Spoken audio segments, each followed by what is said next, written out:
Beth para estar aqui conosco. Beth, por favor, abre o seu vídeo, chega aqui. Ai, querida, coisa boa. Olá, tá me vendo? Já abri meu vídeo, meu áudio, tudo bom? Boa noite. Apresente-se. Com certeza. Um pouco de você, da sua vida, tanto pessoal quanto da sua vida profissional, inclusive para mim, porque eu quero saber o que você anda fazendo por onde vai. A gente não tem tido contato, né, Betinha? Estamos morrendo de saudade, né, Márcia? Vivemos esse momento de frustração e contrariedade, né, recentemente, aí há quase 2 anos, e estamos aprendendo a conviver com isso, não é?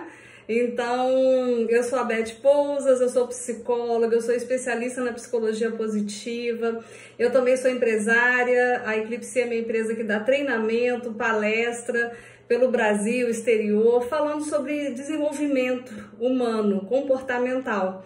E o que eu tenho feito é falado bastante sobre esse tema. Ultimamente tem sido extremamente demandado, não só com palestras, como com treinamentos. Viajei o Brasil aí afora fazendo bastante coisa, ajudando muita gente a aprender a lidar com a frustração. É um tema que tem sido muito solicitado. E nos atendimentos também. Então é um prazer enorme levar um pouquinho, trazer aqui para esse público tão especial, dicas, como você falou, fundamentadas, para que a gente possa conviver com algo inevitável. O Steve Covey, que é considerado um dos pais da administração, ele já dizia tempos atrás sobre o princípio 90-10. Esse princípio eu levo ele para a minha vida, que ele já dizia o seguinte, de que tudo que acontece com a gente, num dia de 24 horas na vida, 10% não tem jeito, vai acontecer. Você não tem como evitar, como você falou muito bem, né, Márcia? Mas 90% é como você aprende ou como você vai reagir a essa dificuldade. Quando a gente entende isso, você começa a perceber que a maior parte está na sua mão. Como eu vou lidar com o que é inevitável, com o que não tem jeito? Porque nós... E toda a minha audiência, vocês sabem que eu costumo ficar com um outro celular aqui. A gente já há algum tempo tem usado o recurso do Zoom para fazer as nossas lives no Insta, porque a instabilidade do Insta tem sido muito grande. Então, a gente encontrou esse recurso que está ajudando muito. Mas aí eu fico com o celular aqui do meu lado, porque eu vou olhando o que vocês vão escrevendo aqui e a gente vai trocando. E eu vou trazendo já para você algumas coisas, Beth. Tá, pode trazer. A Jéssica diz o seguinte, com relação a determinada contrariedade, pode desencadear alguns distúrbios. E aí ela pergunta, e o que pode gerar na vida futura deste indivíduo, Beth? Já responde essa de cara aí. Tá ótimo. Isso vai variar de pessoa para pessoa. Uma contrariedade, cada indivíduo é único, cada um tem sua bagagem, a sua história de vida, a sua maneira de lidar. E tem o seu tipo de personalidade também.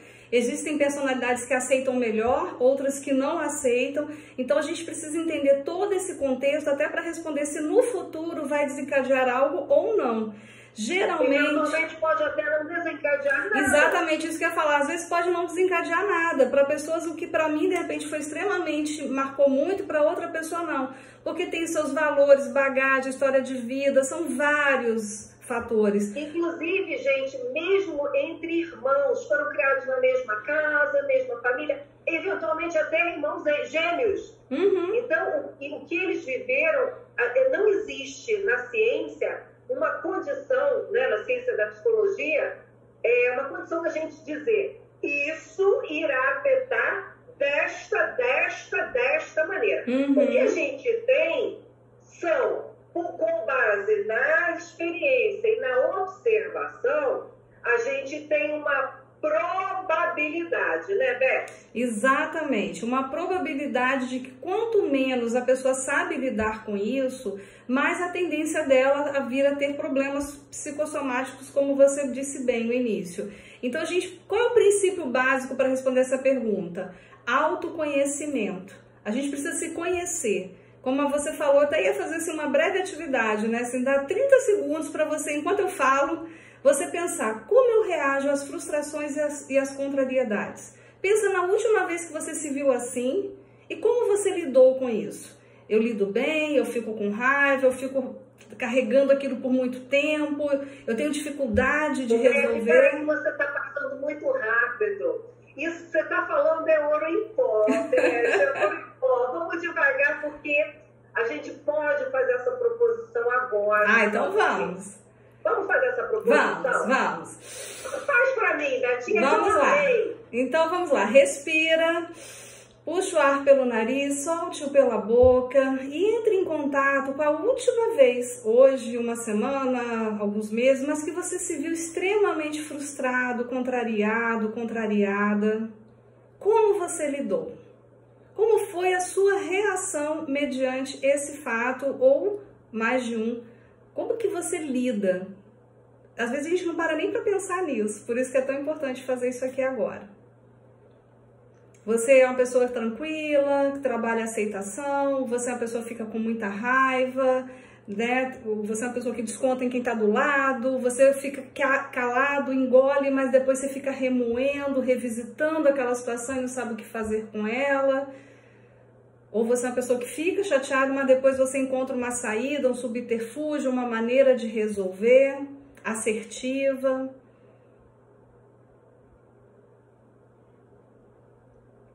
Foi? Se alguém já estiver respondendo, é importante a gente ouvir, tá, Márcia? Deixa eu ver se alguém aqui está respondendo. Deixa eu ver. A Jéssica Vilela falou assim, mas isso daí já é antigo, já está mais antigo. Diante de uma grande frustração e contrariedade, como lidar para que não acabe desencadeando uma crise de ansiedade? Vamos ficar com essa pergunta para a gente responder daqui a pouquinho. Mas deixa eu ver se o pessoal está fazendo alguma colocação sobre... Não, ainda não está fazendo nenhuma colocação sobre esse exercício que você propôs. Mas eu quero me colocar. Sim, então vamos lá. Eu quero me colocar porque eu vivi o exercício junto com você.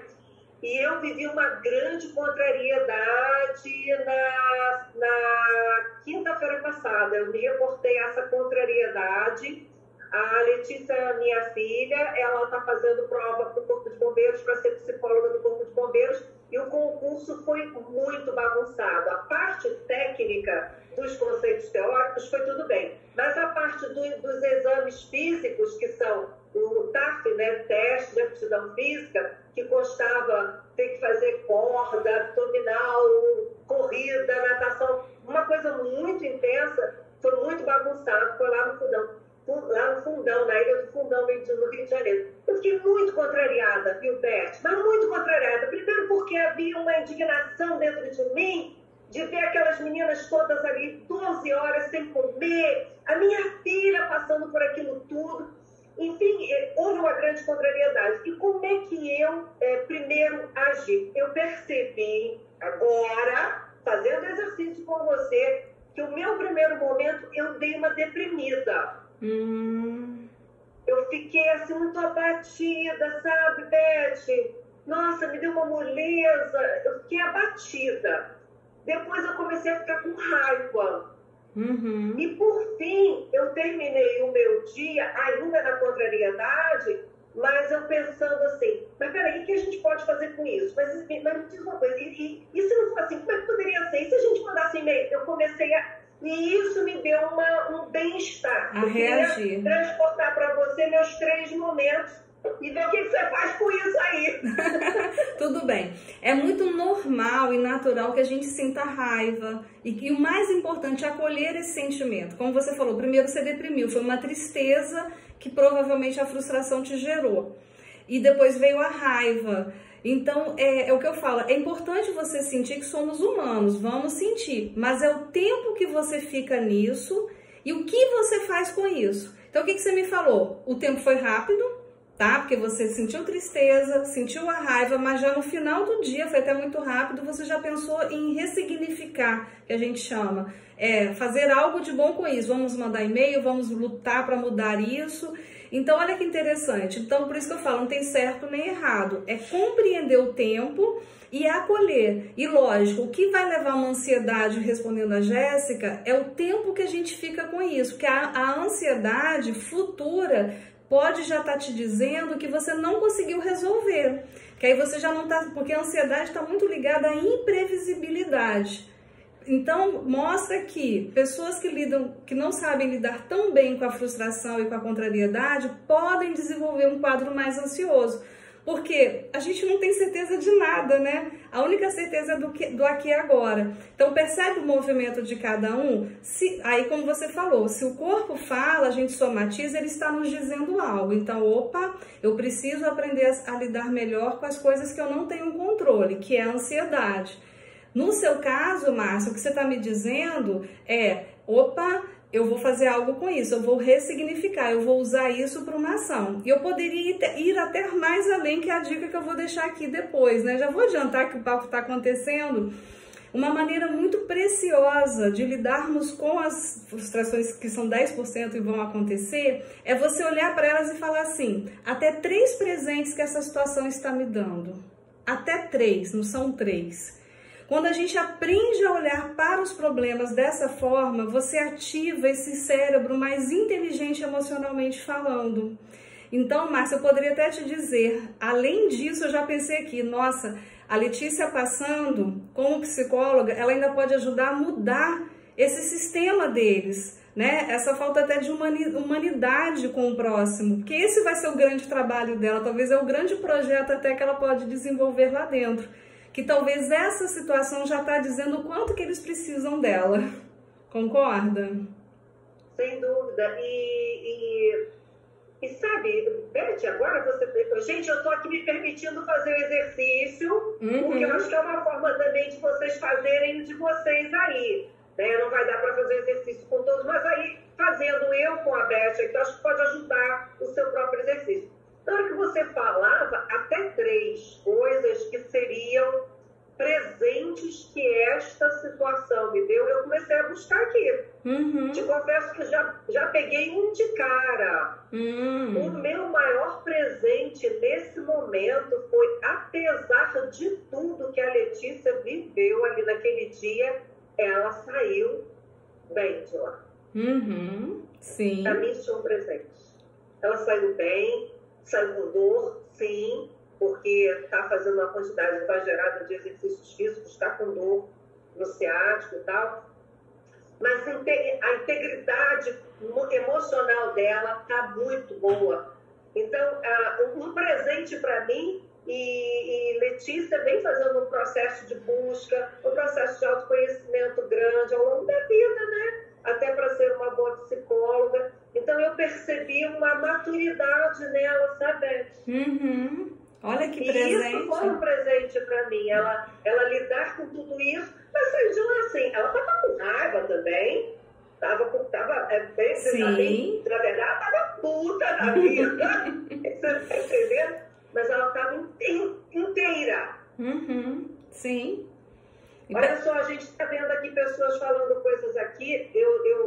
Pedro, me ajuda aqui, que eu não sei o que eu fiz. Eu tirei a Betinha daqui da live. Eu tirei a Betinha aqui do... Vamos seguir que a gente está aqui. Bom, então, às vezes da raiva, entre outros aspectos, a Jéssica comentou. Muito importante esse exercício, tomar consciência. Muito obrigada por partilhar, obrigada a você por estar aqui conosco. O que mais? Deixa eu ver o que o pessoal está dizendo aqui. Meu filho de 6 anos tem muita dificuldade de reagir a frustrações. Tento acolher sempre, mas às vezes ele fica muito nervoso e fico preocupada com isso fazer mal para ele. Pode falar um pouco sobre isso, Beth, por favor? Sim. Ele está em desenvolvimento, né? 6 anos, ele ainda está construindo a personalidade dele, essa habilidade, isso é uma habilidade emocional. Então, o que é importante? Eu falo que uma mão tem que apertar e a outra tem que acariciar. Nós, como educadores, pais, mães, professores, enfim, a gente tem que fazer líderes, a gente tem que fazer esses 2 movimentos na mesma proporção. Então, claro que às vezes um não vai vir e ele vai lidar porque ele está testando, ele está se autoafirmando, ele está conhecendo esse mundo que não é mais aquele mundo desde bebê que tudo, ele chorava, vinha, né? Então é importante isso para o desenvolvimento emocional, mas é importante essa mão que afaga no sentido de entender que ele vai sentir raiva porque não é confortável e às vezes deixar um pouco quieto, porque na alta emoção da raiva a gente não consegue ressignificar. Olha o seu exemplo, né, Márcia? Você ficou triste, sentiu raiva para depois pensar. Então, o processo com a criança, dentro da realidade da maturidade dela, não vai ser diferente. Então, a primeira reação é provavelmente uma explosão. Mas depois, quando você perceber que ele se acalmou, e até para ensinar a ele, né, isso é um princípio da inteligência emocional, de que quando ele estiver calmo, vocês vão conversar sobre aquilo e que é muito mais construtivo, chamar, né, na linguagem dele, de 6 anos. Eu até oriento às vezes assim, a clientes meus, faz um desenho, brinca de massinha dentro da faixa etária, mas de forma que você explique aquela situação, o porquê daquela contrariedade, o porquê daquele não, porque não pode ser o não pelo não, a contrariedade pela contrariedade. Então, desde pequenos, nós podemos ensiná-los a olhar para aquilo e falar o que eu vou fazer com isso, mas com essa compreensão dentro do desenvolvimento emocional da idade dele. Maravilhoso isso que você acabou de falar, porque muitas vezes a contrariedade nem sempre acontece entre pais e os filhos. Acho que tem vida própria, né, Beth? Sim. Tem contrariedades na escola, com os colegas, Sim. com os professores. Queria ficar mais tempo brincando e é hora de entrar, enfim.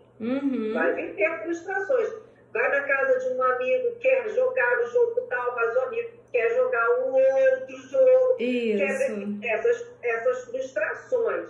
E eu queria trazer uma conversa aqui para a gente poder ajudar a nossa audiência aqui presente nesse momento, que eu tenho percebido, sabe, Beth, uma dificuldade crescente entre os adolescentes de lidarem com as situações difíceis e de alguma maneira, é a minha percepção e eu quero trocar isso com você, de alguma maneira está interligado com essa questão que você falou agora há pouco, quando é bebê, chora e tudo chega.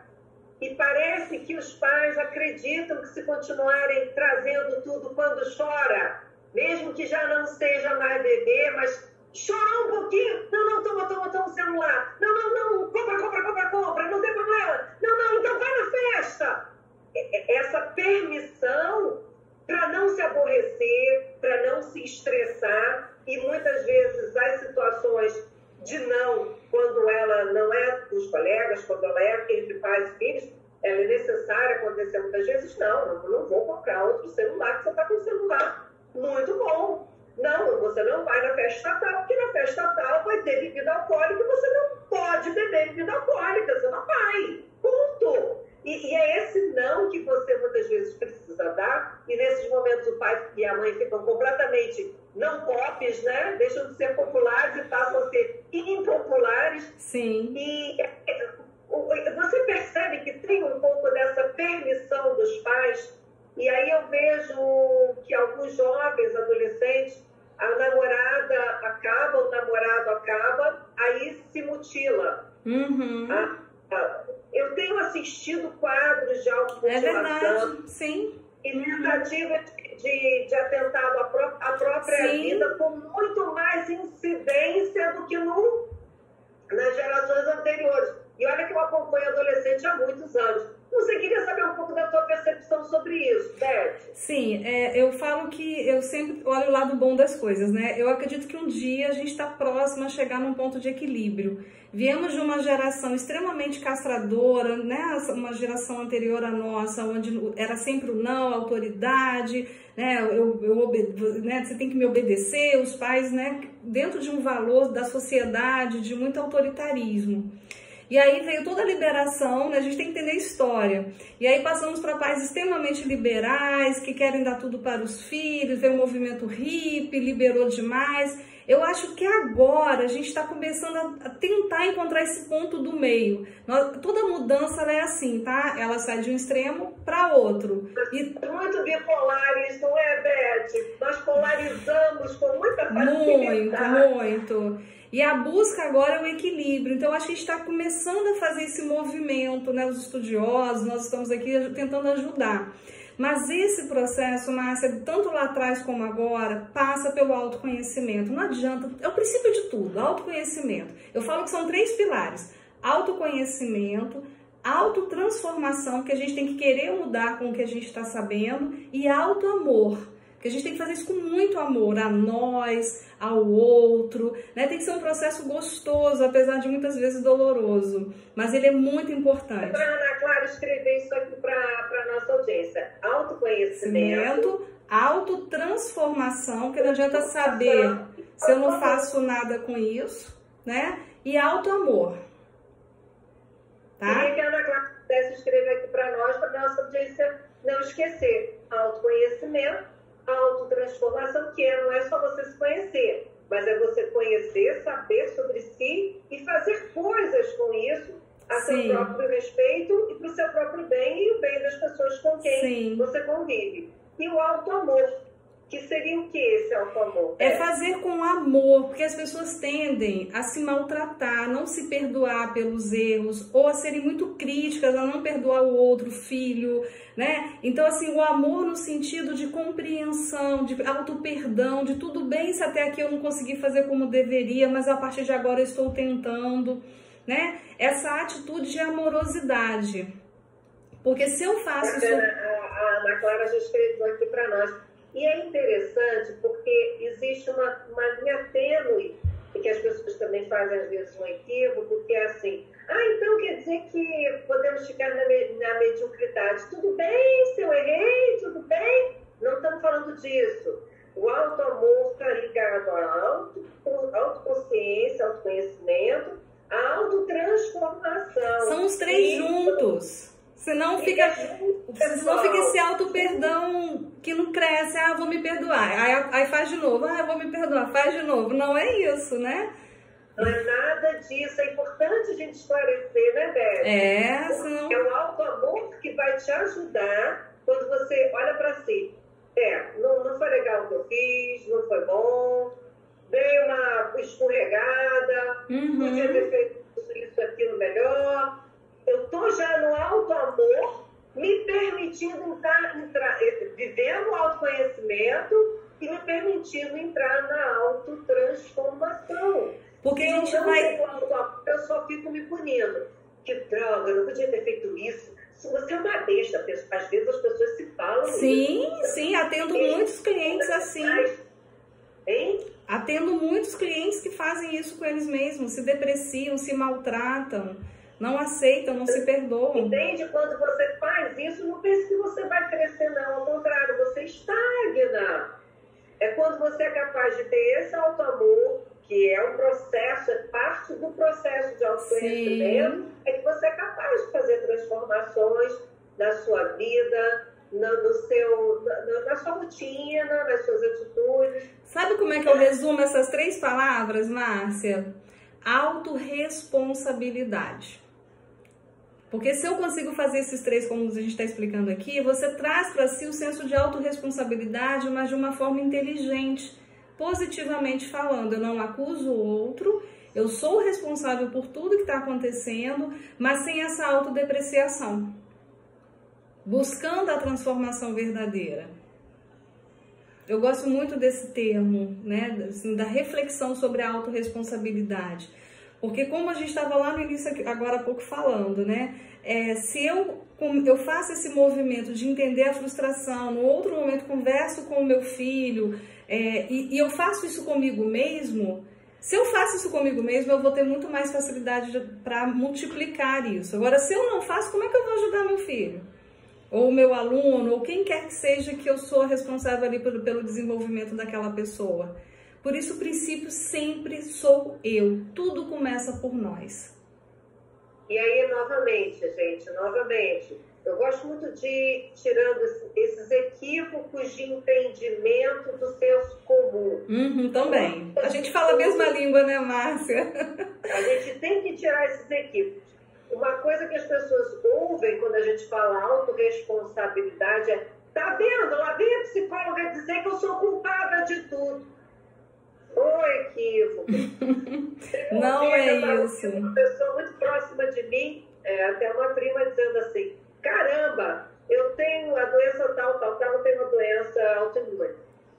E, além de tudo, ainda dizem que é psicossomática, ou seja, eu ainda sou culpada de ter a doença. Não é isso. Gente, olha a deturpação. Não. Quando se diz que a doença é psicossomática, é porque tem a ver com psique. E você não é culpada, mas você é responsável e você tem até a possibilidade de se libertar dela. Esse aqui é o bacana da história. E a autorresponsabilidade no sentido assim, o que essa doença está me dizendo? Que aí você sai desse movimento de autorresponsabilidade nesse sentido negativo que as pessoas colocam. Mas é no sentido assim, se eu estou assim, o que ela está me comunicando? Né? O que esse sintoma está avisando para mim? O que eu não estou dando conta? Entende a autorresponsabilidade quando você começa a fazer reflexões. Você começa a fazer esse movimento que eu fiz agora no início. Respira e olha para dentro.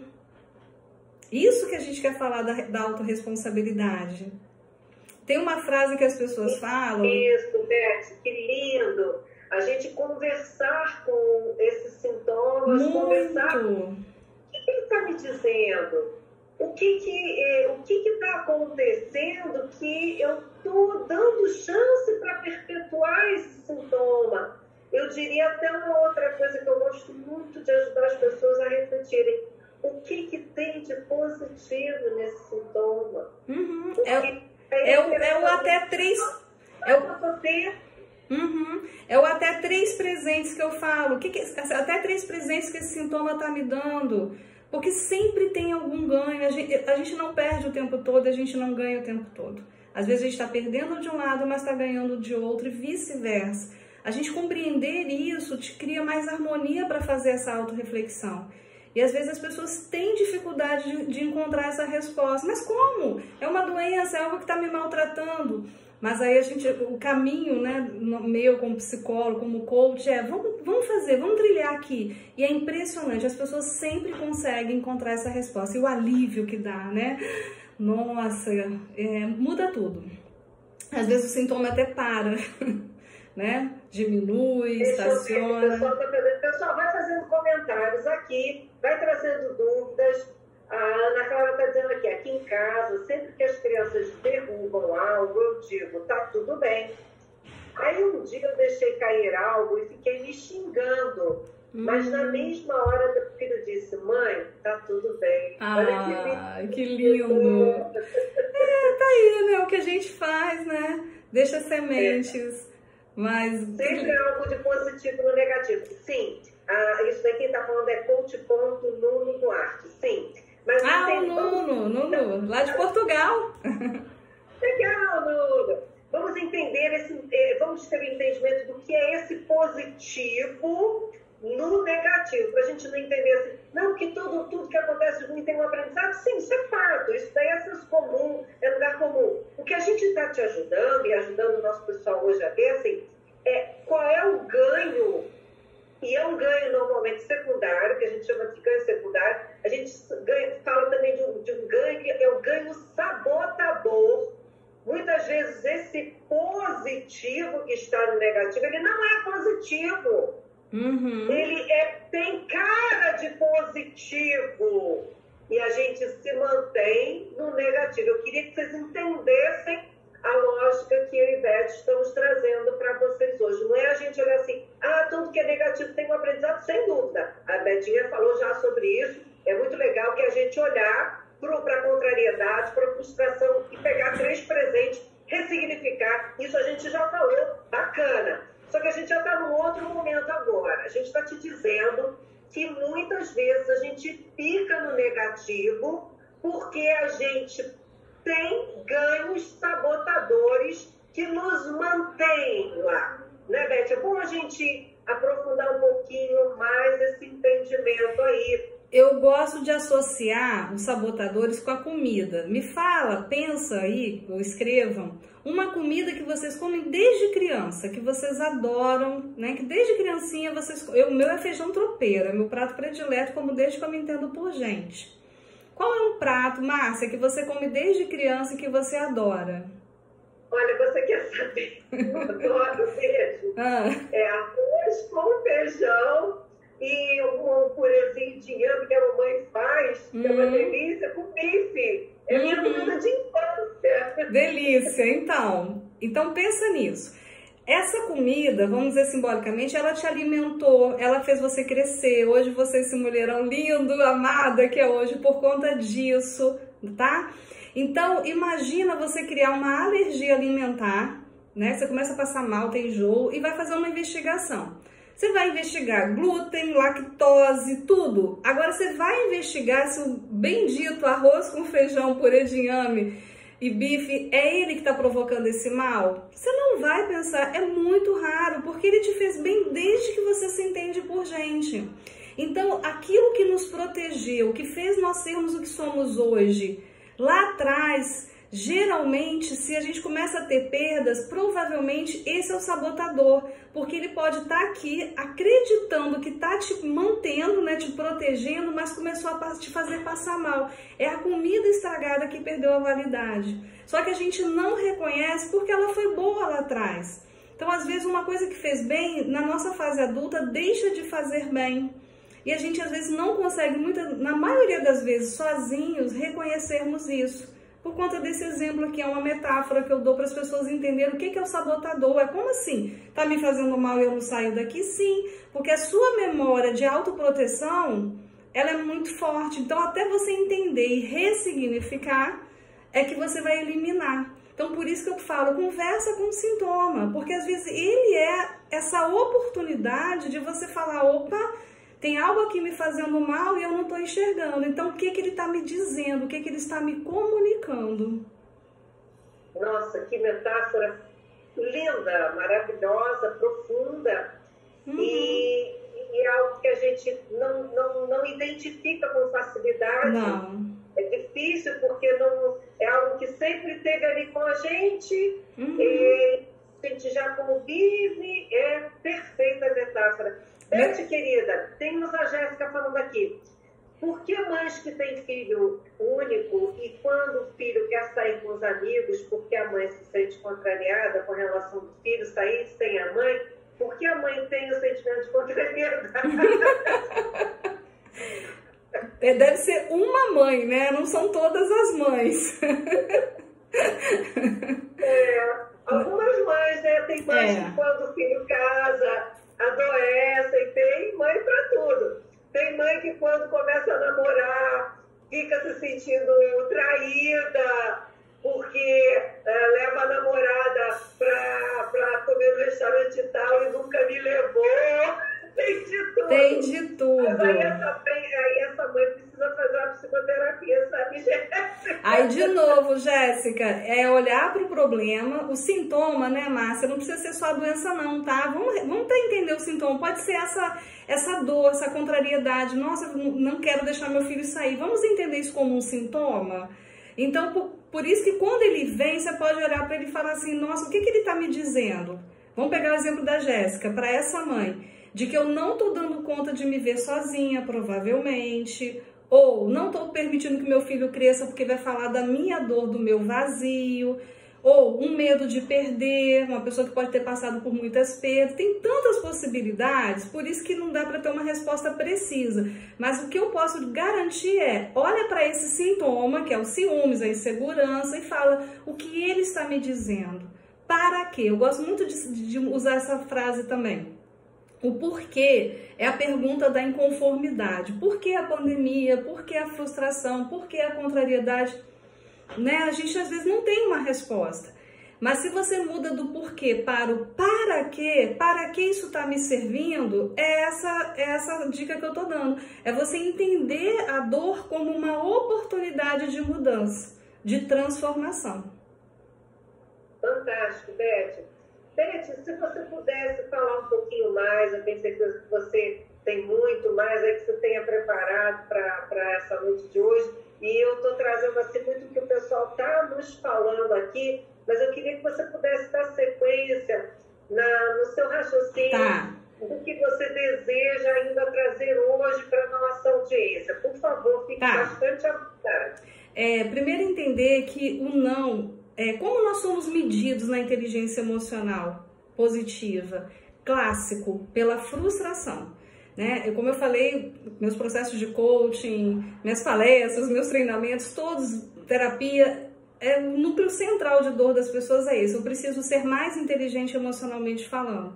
Então, assim, forma mais clássica de sermos medidos na nossa inteligência emocional é mediante a frustração. Aí que a gente vai ver o quanto nós somos ou não inteligente emocionalmente falando. A outra forma é mediante o poder. Dá o poder para a pessoa que você vai ver como ela vai também ser ou não inteligente emocionalmente falando. Uma terceira forma é quando as pessoas saem de algo, né? Quando elas entram, porque quando não nos interessa mais é que a gente vai mostrar isso. Então, um filho que está casando, que está saindo de casa, também vai te testar na sua inteligência emocional. E uma que parece que é brincadeira, mas não é a bebida, porque a bebida entra, a verdade sai. Então, nós temos... Deixa eu ver, contrariedades... deixa eu ver se eu lembro, contrariedade, depois você anota aí, né? Contrariedades, poder, o poder, as mudanças. Quando as pessoas saem, quando as pessoas não querem mais algo, né? Sair de um emprego, sair de um relacionamento. Quando as pessoas saem. Não é quando elas entram. Quando as pessoas bebem, adorei. Não é, porque quando a gente vai entrar em algo, emprego, namoro, casamento, a gente é lindo, a gente se arruma, a gente é todo fofo. Quando aquilo não nos interessa mais, é que você vai mostrar se você sabe ou não fechar uma porta. Né? Eu gostaria que você colocasse aí, viu, Ana Clara, por favor, para nós. Diante de contrariedade, do poder, quando as pessoas saem e quando as pessoas bebem, essa é a hora que a gente consegue identificar em que tamanho está a inteligência emocional das pessoas. É isso, Beth? É isso. Então, olha que interessante. Por isso que eu falo, sempre tem um aprendizado, nem que seja para eu aprender a ser mais inteligente emocionalmente. Porque as frustrações, as contrariedades nos amadurecem, nos preparam para as adversidades que, como falamos desde o início, irão acontecer. Então, como é que eu lido com isso? Eu gosto muito de usar o símbolo do sinal de trânsito, que hoje em alguns lugares fala-se farol. É o sinal para você quando para o carro, né? O clássico é o vermelho, o amarelo e o verde. Então, se você se viu com raiva, como você falou, né, Márcia? Eu fiquei com raiva no primeiro momento. Para, fica quieto, tá sentindo aquilo que a gente vai sentir, faz parte das nossas emoções básicas. Raiva, tristeza, é do ser humano. Para, acende o sinal vermelho.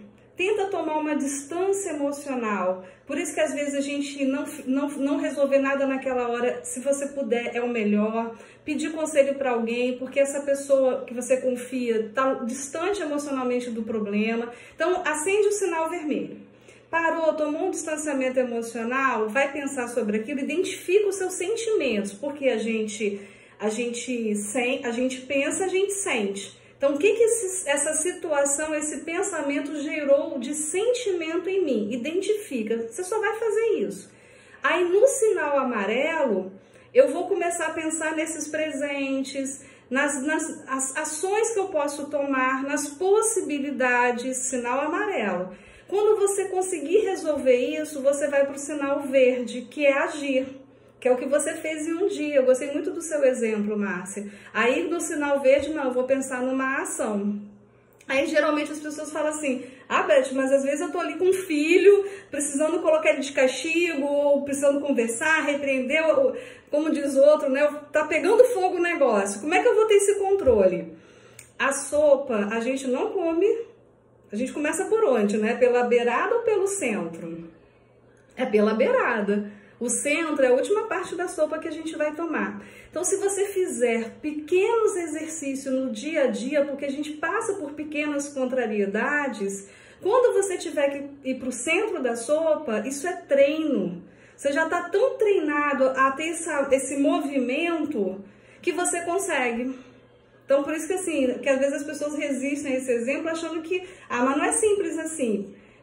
Se você começar fazendo, por isso que as pequenas contrariedades, os pequenos nãos, e nós como educadores, quando proporcionamos isso a nossos filhos, nós estamos treinando. Desde que a gente depois explique, dê um significado para esse não. Porque você vai, não só com você, como você vai ensinando a essa criança, esse adolescente, a fazer isso. No dia que ele estiver na vida, hoje em dia, a gente está ontem, né? Teve o Enem, vestibular, que é o momento mais ansioso, de tensão. Então, quando ele tiver que passar por uma situação como essa, a Letícia, né? Uma prova tão difícil, você vai conseguir ter mais estrutura emocional, porque isso é o centro da sopa. Ok? Muito bom. Estou adorando suas metáforas, né? Paixão, suas metáforas. São maravilhosas, que fica fácil o entendimento. Fica muito mais. Principalmente, que não é da área da psicologia. Então, entender as coisas de uma forma assim, mais simples, para que você possa colocar isso na sua vida o mais rápido possível. Sim, Betinha, por favor. Tá. E o que acontece, né? Então, eu tô falando tudo isso porque esse é o princípio básico da inteligência emocional.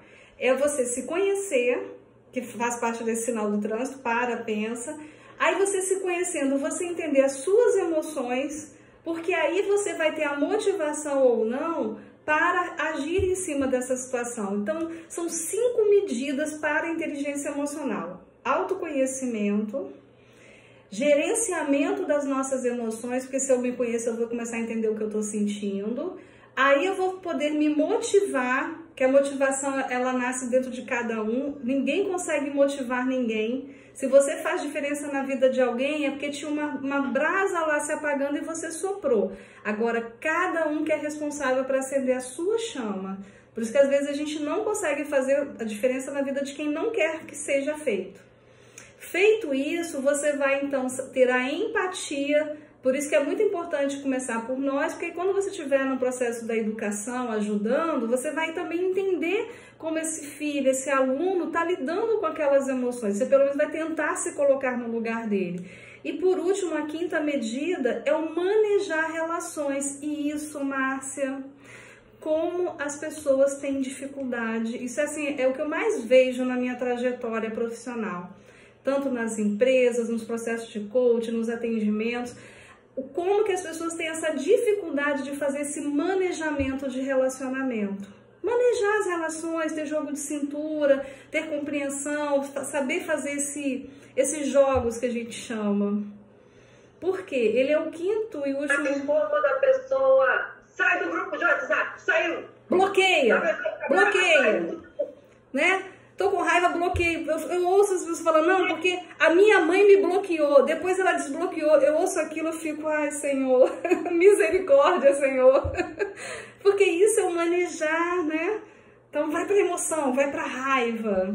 Temos que tomar muito cuidado com isso. E a raiva é genuína, é legítima. No entanto, ela não precisa ser minha dona. É necessário ter contato com ela e compreendê-la até para que ela não se transforme na minha dona.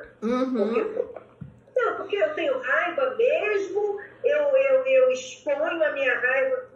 É mais um equívoco, é mais uma deturpação.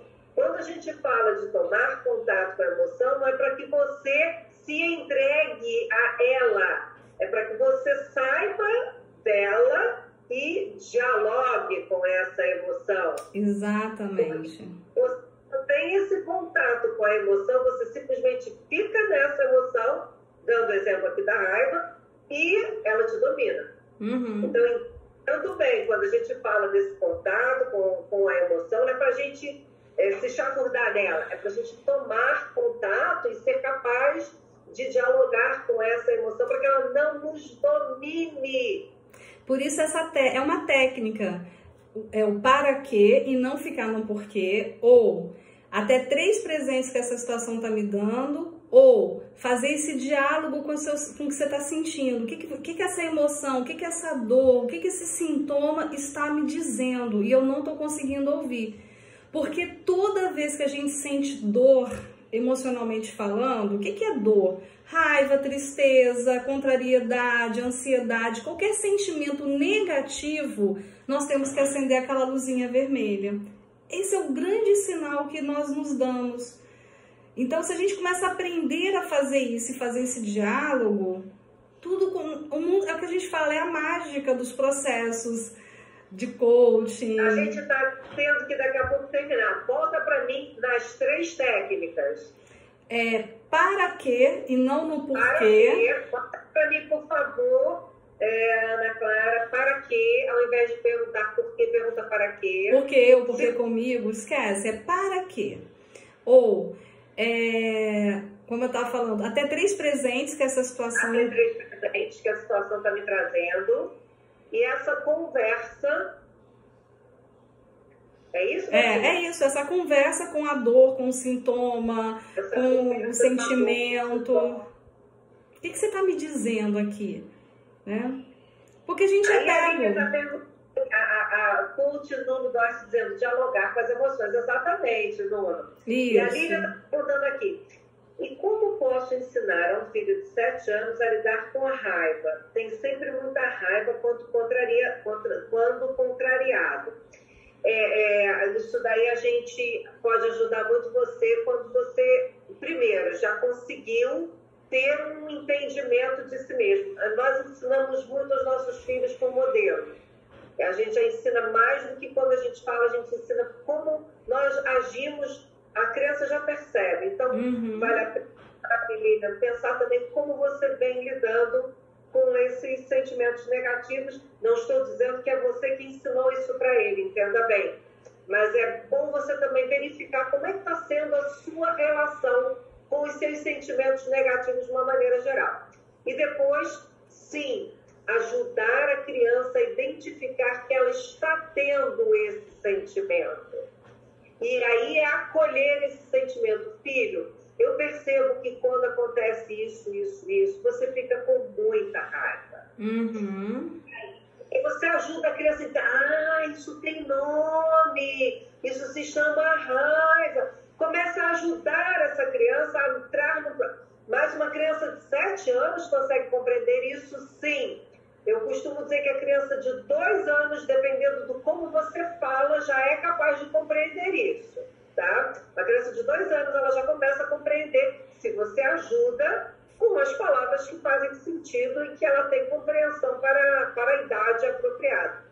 E aí ajudar a criança a como ela poderia lidar com aquela situação, de que outra maneira ela poderia lidar com aquela situação, ainda que ela sinta raiva. Não é negar a raiva, uma coisa que também é outro equívoco, Beth. Sim. Mas, meu filho, como é que você vai fazer para não sentir raiva? Não é esse o ponto. O ponto é, filho, mesmo que você sinta raiva, como você pode agir? O que você vai fazer com essa raiva? Mas às vezes é até deixar passar um pouco, né? Ali na hora da raiva mesmo, talvez você não tenha muita assertividade, mas passou. E conversar com a criança num outro momento, não no momento da raiva da criança. Mas ajudar a criança a compreender que mesmo sentindo o que ela estiver sentindo, ela pode agir de maneiras diferentes que ela vem agindo hoje, e isso lento e paulatinamente vai alterando também esse estado de extrema raiva quando contrariado, sabe, Lira? A gente trabalha isso intensamente no método CORIC de coaching. Isso. Beth, eu queria que você pudesse me contar o que você está fazendo profissionalmente. A gente já tem que ir terminando. Tá, eu só queria deixar uma mensagem. Gente, se tem uma palavra de cura, eu falo que a palavra é aceitação. Quando a gente aprende, agora aceitação sem lutar, sem tentar nada do que a gente está falando, é passividade, é resignação. Melhor, é passividade, não é nem resignação, é passividade.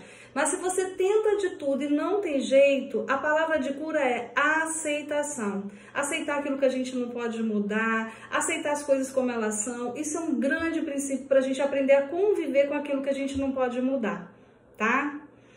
E... O que você anda aprontando, o que você anda fazendo, o que você quer deixar de dica aí para o pessoal entrar no seu Insta? Quem entrar no seu Insta vai encontrar o quê? Então, eu falo muito sobre desenvolvimento humano, né? Então são dicas, Beth_Pousas e o Face também, eu tenho, Face não, o YouTube tem alguns vídeos que eu deixo lá, falando muito sobre inteligência emocional positiva, sobre esse desenvolvimento.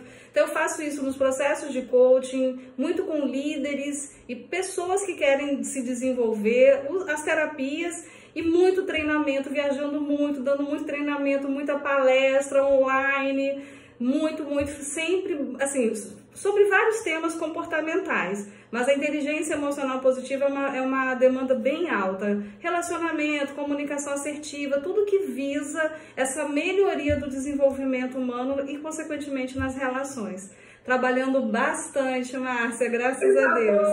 Beth, graças a Deus, que boas notícias, adorei estar com você, adorei conversar com você, foi bom demais essa nossa live, e já a gente já está gravando, já vai pro ar, e a gente disponibiliza aí para o pessoal. Querida, muito obrigada por você estar comigo essa noite, por trazer percepções tão relevantes, entendimentos tão profundos, sempre fruto dos seus estudos, sempre fruto dos seus aprendizados, mas principalmente da sua experiência, muita experiência como psicóloga clínica, como atuante dentro de grandes empresas e corporações. Muito obrigada por você disponibilizar o tempo, seu tempo, que eu sei que é rico. Gratidão pelo convite. Foi um prazer enorme. Espero ter ajudado e contribuído. Muito obrigada, Beth, querida. Beijo, pessoal. Beijo, tchau.